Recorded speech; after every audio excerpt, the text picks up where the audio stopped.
Seja bem-vindo a estas nossas conversas dominicais.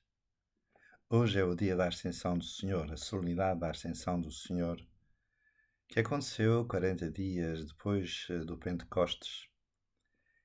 É a grande solenidade em que, como o Senhor diz no Evangelho, saí do Pai e vim ao mundo, agora deixo o mundo e volto para o Pai.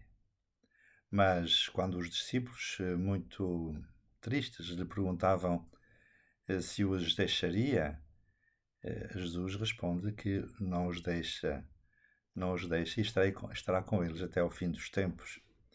Mas ele tem de ir para que seja enviado do alto, a força do alto, o Espírito Santo, que há de recordar todas as coisas e conduzir à verdade.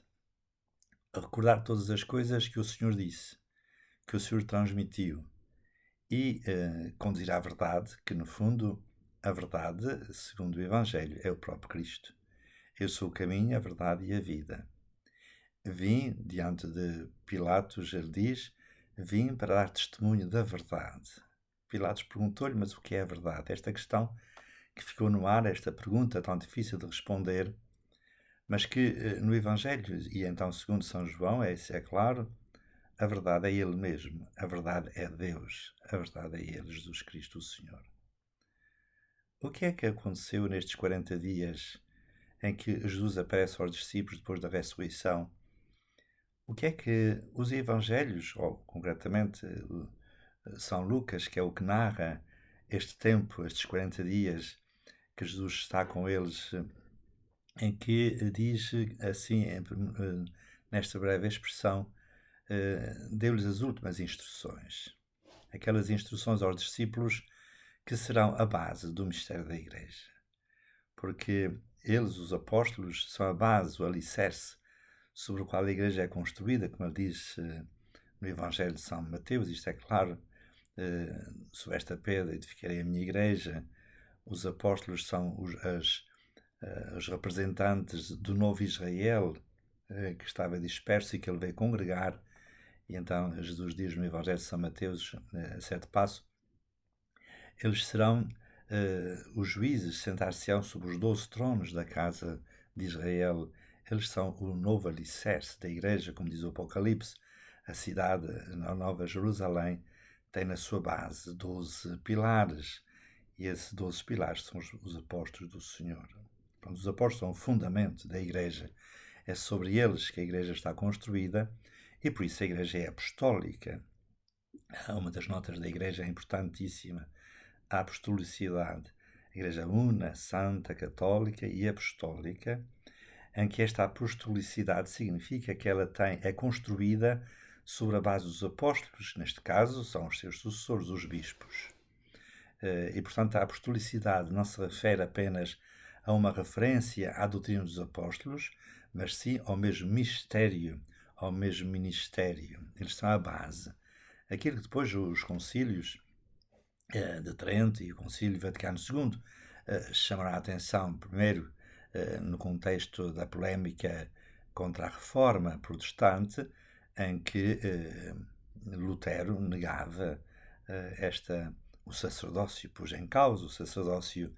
Para ele, os sacramentos, os únicos sacramentos que eram válidos na sua acessão eram aqueles que tinham testemunho claro nas Escrituras, e por isso ele dizia que testemunho claro nas Escrituras existem sobre três sacramentos: o batismo, a Eucaristia e a penitência. São três sacramentos cuja instituição, segundo mesmo Lutero, era incontrovertível, porque tem base nas Escrituras. O batismo de Jesus no Jordão, depois o mandato que o Senhor faz no fim, e de batizar em nome do Pai, do Filho e do Espírito Santo, e depois a Eucaristia, a última ceia, e a penitência, o perdão dos pecados, que é instituído por Jesus, este sacramento, no dia mesmo da ressurreição. Na tarde da ressurreição, o Senhor aparece aos apóstolos e sopra sobre eles. Este rito tão interessante.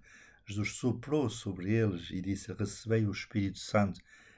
Há aqui a ideia clara, fundamental na teologia sacramental e até trinitária, que o Espírito Santo é o sopro no qual a palavra divina se diz. É a analogia que acontece na nossa experiência humana. O que é o sopro, o ar? O ar é o que permite que nós falemos, e nós o escutemos. Se não houvesse ar, nós não falaríamos. Bem, se não houvesse ar, nós não viveríamos. Nós não podíamos viver sem o ar.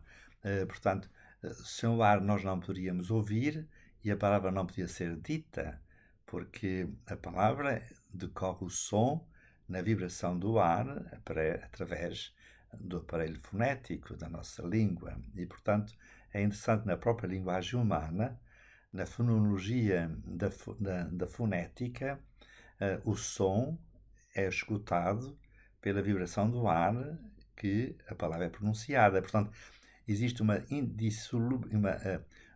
ligação intrínseca e essencial entre a palavra e o sopro. Então, na tarde do domingo de Páscoa, o Senhor ressuscitado aparece aos discípulos, diz: a paz seja convosco, assim como o Pai me enviou, também vos enviei a vós. Dito isto, soprou sobre eles, recebei o Espírito Santo. O Espírito Santo é o sopro divino, portanto, há uma intrínseca relação entre o sopro e a palavra, entre o Espírito Santo e o Logos, a palavra que é Cristo. Aqueles a quem perdoados os pecados são perdoados, aqueles a quem os retiveres são retidos. Portanto, Lutero admitia estes 3 sacramentos, mas depois, uma vez que ele negava o sacerdócio, caía por terra o sacramento da penitência, porque o sacramento da penitência, o ministro do sacramento da penitência é o sacerdote, bispo ou presbítero, e portanto caía, ficava a Eucaristia, ficava o batismo, e depois no fim ficava a palavra que é a palavra é a palavra de Deus, Jesus Cristo. Esta concentração cristológica em Lutero, que era feita de uma forma incorreta, porquanto não se pode desvincular Jesus Cristo dos apóstolos, da Santíssima Trindade, do Espírito Santo da Igreja. Portanto, este sacramento foi instituído no dia de Páscoa. Ora, mas há outros sacramentos e por isso foi necessário que o Concílio de Trento declarasse aquilo que a Igreja sempre acreditou. Nós às vezes ficamos com a ideia de que os concílios, os sínodos antigos, começavam um processo doutrinal. Não. Os sínodos, os concílios antigos, Niceia, Constantinopla, Éfeso, Calcedónio, estes grandes concílios trinitários e cristológicos, confirmaram aquilo que se encontrava nas Escrituras sobre a Santíssima Trindade, sobre a divindade do Verbo, sobre a divindade do Espírito Santo, sobre a divina humanidade de Cristo. Portanto, os concílios não inovam, os concílios consagram uma tradição e relançam a reflexão sobre ela. Ora, o Concílio de Trento teve a necessidade, contra Lutero e outros reformadores, de afirmar que a divina hierarquia é de ordenação divina e constituída por bispos, presbíteros e ministros. O Concílio não fala em diáconos. O Concílio Vaticano II, retomando a Constituição, a estrutura hierárquica da Igreja. A Igreja é um povo de uma estrutura hierárquica e esta hierarquia constituída pelos bispos, sacerdotes e diáconos é de origem divina. Portanto, quais foram as instruções que Jesus deu aos apóstolos durante estes 40 dias? Foram as instruções relativas ao processo como havia a Igreja de se desenvolver na sua fundação divina. Quando São Paulo mais tarde dirá que a Igreja é o corpo de Cristo, quando São João no Evangelho desenvolve uma teologia admirável sobre o discipulado, a Igreja é a comunidade dos discípulos e que se concentra sobretudo naquela figura admirável do discípulo que Jesus amava, e tem outras figuras como Nossa Senhora. Portanto, São João, através do discípulo, do discipulado, aqueles que estão sempre com o Senhor, os 12 apóstolos estão sempre com ele, Nossa Senhora, pois são imagens do que a Igreja é. Embora não apareça o termo Igreja no Evangelho de São João, mas a questão do mistério da Igreja não é uma questão de palavras, é um mistério profundo que no Evangelho de São Mateus, como sabeis, como sabe, aparece a Igreja. Tu és Pedro, sobre esta pedra edificarei a minha Igreja e as portas do inferno não terão poder sobre ela. Sendo que, como já tive a ocasião de afirmar, este fundamento, a base da Igreja sobre a qual era construída, é a fé de Pedro. Tu és o Cristo, o Filho de Deus vivo. Todo o mistério da Igreja está ao serviço, é uma diaconia, digamos assim, é um serviço ao mistério de Jesus Cristo, seja ele representado a pessoa de Cristo na sua historicidade, assim as narrativas dos Evangelhos se reportam ao mistério de Jesus Cristo, seja a Igreja como corpo de Cristo, seja a Eucaristia como corpo de Cristo. Nós temos no Novo Testamento e depois na tradição teológica da Igreja uma configuração triádica do corpo. Não é? Ou, se quisermos, até pode ser outras dimensões, mas eu refiro especialmente três. É o corpo histórico de Jesus, corpo de Cristo. É o corpo glorioso de Cristo, que aparece aos apóstolos glorificado. É o corpo de Cristo, que é a Igreja. E o quarto, portanto eu dizia três ou quatro, que é a própria Eucaristia.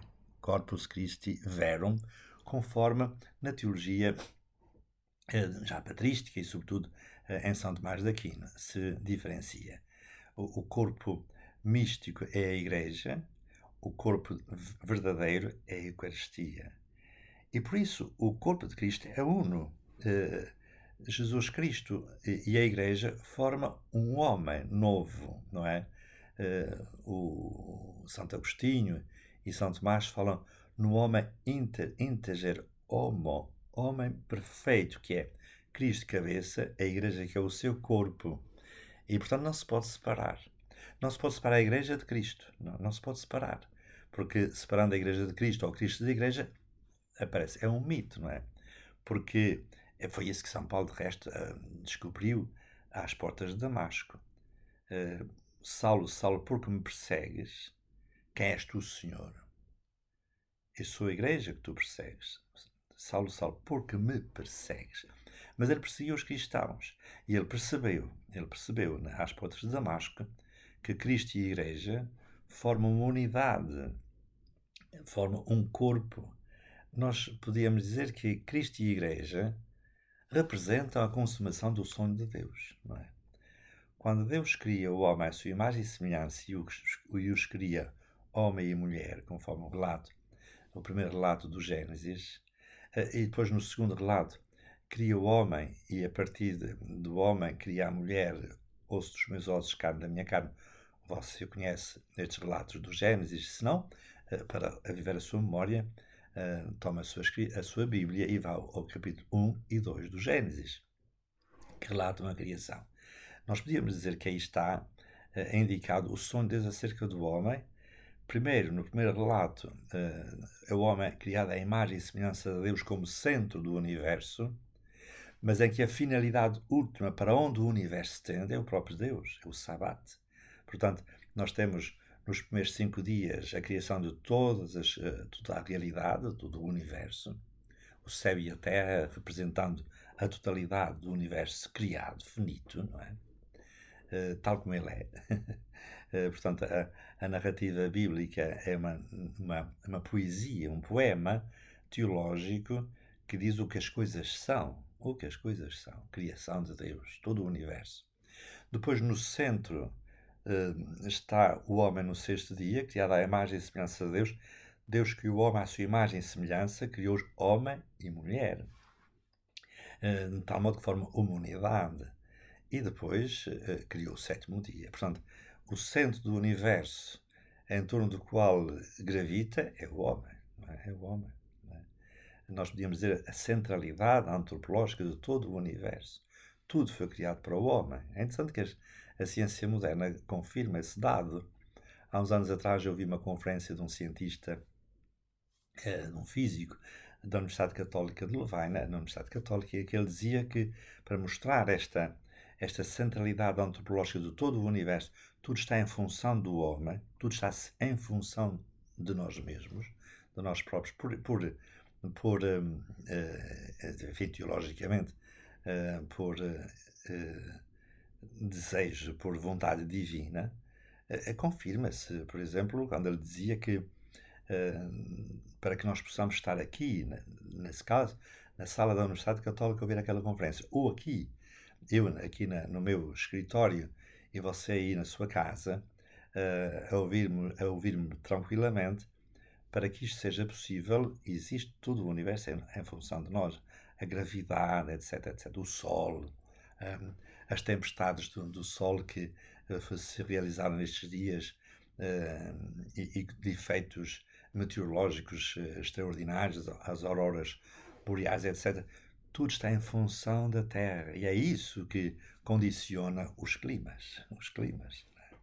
Esta teoria antropogénica das alterações climáticas, que é defendida inclusive por Francisco, não tem sustentação. Quer dizer, o homem, por muito que o faça, não tem poder para alterar as leis do universo. Não é? Portanto, tudo foi criado em função do homem. E este relato da criação, no primeiro relato, manifesta o sonho de Deus acerca do homem, com o qual Deus possa conviver ao cair da tarde.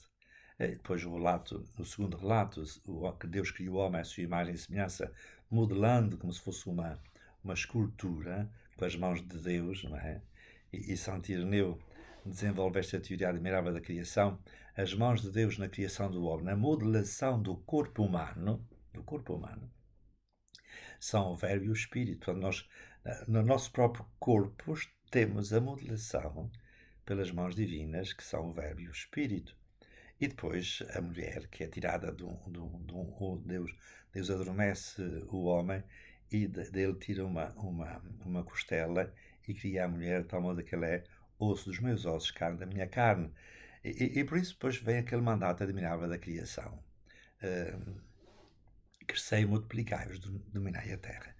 Por isso é que eu já disse aqui, em vídeos anteriores, que o matrimónio é um sacramento da missão. Os cônjuges cristãos, os cônjuges em geral, o homem e a mulher, quando se casam, naturalmente que são movidos pela atração recíproca entre o homem e a mulher, mas têm uma missão: criar, crescer e multiplicar-vos, enchei a terra. E, portanto, esta missão de serem colaboradores de Deus na obra da criação. Mas isto era um desejo, era uma profecia que se realizou plenamente em Jesus Cristo, o homem perfeito, que realiza o sonho de Deus, não é? Ele que é o reino de Deus realizado, cumprido, no qual se consuma a plenitude da justiça divina, isto é, do seu plano de salvação, de tal modo que Jesus é o espaço, usemos esta linguagem analógica, onde Deus é verdadeiramente Senhor e é verdadeiramente adorado, reconhecido como tal, e por isso o Senhor é a manifestação máxima do rosto de Deus. Quem me vê, vê o Pai, não é? Mas este sonho continua, isto é, quando na cruz Jesus diz a Nossa Senhora: eis o teu filho, eis a tua mãe, está justamente a virar-se para os discípulos. Nossa Senhora, que representa a Igreja, a maternidade, é dada ao discípulo amado como mãe, isto é, todos nós, a maternidade divina é de Maria, é a Igreja. E São Paulo diz-nos mais tarde, nas suas cartas admiráveis, a carta aos Efésios, em que diz: grande este mistério, diz em relação a Cristo e a Igreja. Quando fala na relação do homem e da mulher, da mulher que deve ser obediente ao seu marido, do homem que deve amá-la, isto é, esta relação amorosa é uma donabilidade e uma aceitação.